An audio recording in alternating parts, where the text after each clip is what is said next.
কাকড়াকান্দা পানি গরু বাছুর মরছে, অনেক গরু বাছুর বাসাও গেছে। আমরা অনেক মানুষ না খাওয়ার অবস্থায় আছে।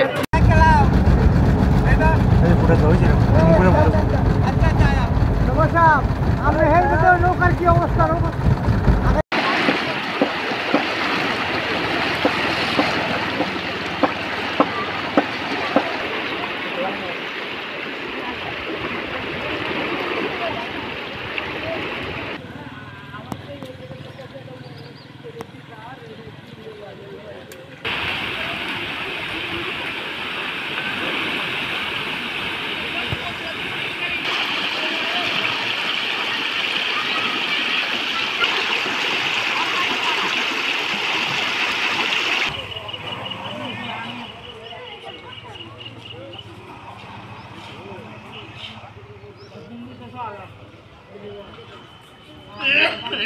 আমরা চলবাম যখন চলার মতন কোনো রাস্তা নাই।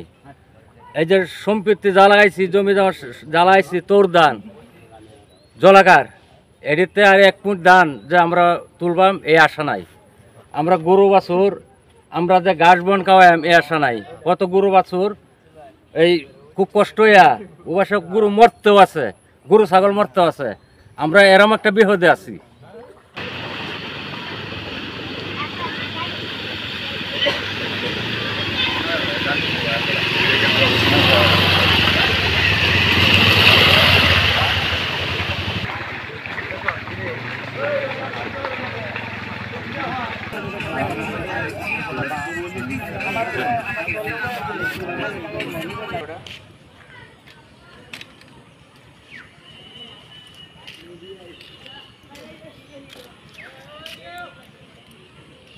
প্রতিবার আমরা দান দুন তো সব পানির তলে, ঘর বাড়ির পানির নিচে, ঘর পানি রান্না খাওয়া হয়েছে না। আর আমরা কোনো আজ পর্যন্ত কোনো কামান করা কিন্তু কিছু পাইছি না অন্য খাবার।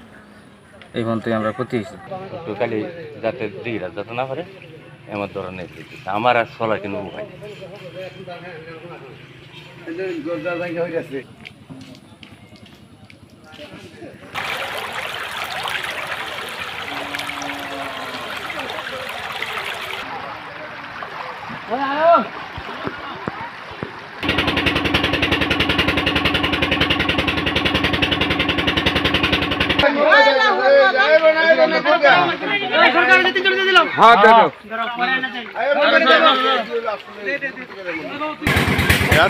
ঠিক আছে।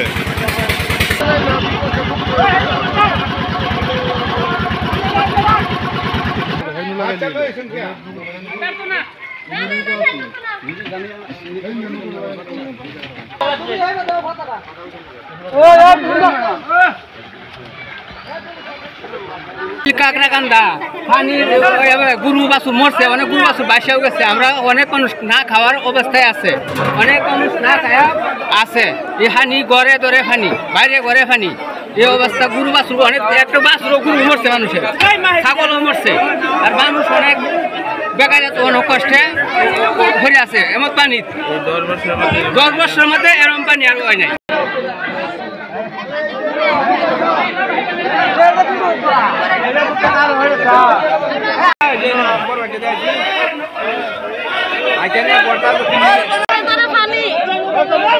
ঘরের ভিতরে পানি, আমরা কোনো কিছু পারতাছি না, রান্না বান্না করে খাইতে পারতাছি না।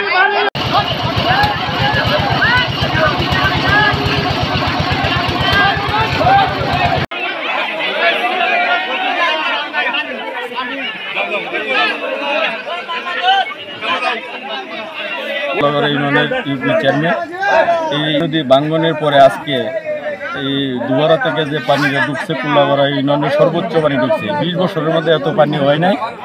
এই পানিতে অনেক মানুষ গরু মারা গেছে, অনেক দেখেছে, অনেক পানি হয়েছে, ধান চাউল নষ্ট হয়েছে, সবচেয়ে পশু তো নষ্ট হয়েছেই, মানে সব মানে ধ্বংসের পথে। এই 20 বছরের মধ্যে এত পানি আমি কোনোদিন দেখি নাই এই জন্মের পরে। অধিক ভারী বর্ষণ এবং একই সাথে পাহাড়ি ঢলের আসার কারণে আমাদের দুর্গাপুর উপজেলা সোমেশ্বরী নদী এবং তার পার্শ্ববর্তী নেতাই নদী এবং কংস নদী এই এলাকাগুলোতে পানির প্রবাহ হঠাৎ করে বৃদ্ধি পেয়েছে, যেটাকে আমরা ফ্লাশ ফ্লাড হিসেবে আমরা বিবেচনা করছি। এর ফলশ্রুতিতে আমাদের 3টা ইউনিয়ন পুরোপুরি প্লাবিত হয়েছে, বিশেষ করে কুল্লাগড়া, গাউকান্দিয়া এবং কাকইগড়া। এর সাথে আংশিক প্লাবিত হয়েছে আমাদের বাকলজোড়া এবং চণ্ডীগড় ইউনিয়ন। এই এলাকাগুলোতে আমাদের প্রায় 20,000-এর মতো পরিবার আছে যারা বন্যায় প্লাবিত হয়েছে, বলবো যে বন্যা আমরা আক্রান্ত হয়েছে। এবং সংশ্লিষ্ট এলাকাগুলোতে এখন পর্যন্ত যেটা খবর, যে ওনারা বাড়িতেই আছেন, আশ্রয় কেন্দ্রে অবস্থান নিয়েছেন এরকমটা খবর পাওয়া যায়নি, 2-1টা স্পট ছাড়া। তবে যে জায়গাগুলোতে আছেন, আশ্রয় কেন্দ্রগুলোতে অবস্থান নিচ্ছেন, যেমন আমরা একটা প্রাইমারি স্কুলের খবর পেয়েছি, সেখানে আমরা সরকারি যে ত্রাণ সহায়তা সেটা দিয়েছি এবং সেখানে তাদের সাথে আমরা যোগাযোগ অব্যাহত রাখছি। এবং একই সাথে আমাদের হচ্ছে স্পেশাল কয়েকটা স্পটে আমাদের কিছু নৌকা রেডি করা আছে, ইমার্জেন্সি রেস্কিউ টিম আছে আমাদের প্রত্যেকটি ইউনিয়ন ভিত্তিক, যারা ওই নৌকাগুলো ব্যবহার করে যে কোনো প্রয়োজনে আমাদের কেউ পানিবন্দী মানুষ থাকলে, বিপদগ্রস্ত থাকলে তাদেরকে আমাদের নিরাপদ আশ্রয়ে নিয়ে আসতে পারবে। এবং একই সাথে আমরা খাবার, স্যালাইন, তারপরে পানি বিশুদ্ধকরণ ট্যাবলেট, এগুলো আমরা ত্রাণ সহযোগিতার সাথে দিয়ে দিচ্ছি। আমরা জেলা প্রশাসক নেত্রকোনা মহোদয়ের সাথে কথা বলেছি, আমরা সেখান থেকে কিছু শুকনো খাবার, গোখাদ্য এবং পশু খাদ্য নেওয়ার বিষয়েও আমরা আমাদের চাহিদা পাঠিয়েছি।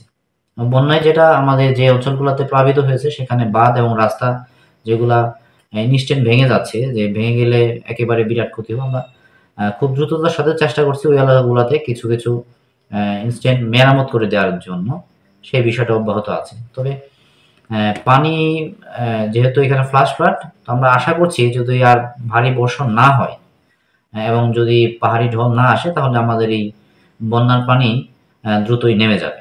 এটা হচ্ছে আমাদের প্রত্যাশা। ইউনিয়নে 4 টন এবং পরবর্তী 3 ইউনিয়নে আমরা 3 টন করে মোটামুটি 12 টন আমরা জিআরএ ত্রাণ সহায়তা দিয়েছি। আর এর সাথে আমরা অধিকতর আরো কিছু সহযোগিতার জন্য জেলায় আমরা রিকোয়ারমেন্ট পাঠিয়েছি, সেটা আসলে আমাদের বাকি যে এফেক্টেড গুলা এরিয়া আছে সেগুলোতে পাঠাবো। আমরা এই অদ্যাবধি সহযোগিতার মধ্যে আমরা চেষ্টা করেছি যে এলাকাগুলোতে আগে প্লাবিত হয়েছে এবং সবচেয়ে বেশি আকারে প্লাবিত হয়েছে, এই জায়গাগুলোতে আমরা ত্রাণ সহযোগিতা দেওয়ার চেষ্টা করছি।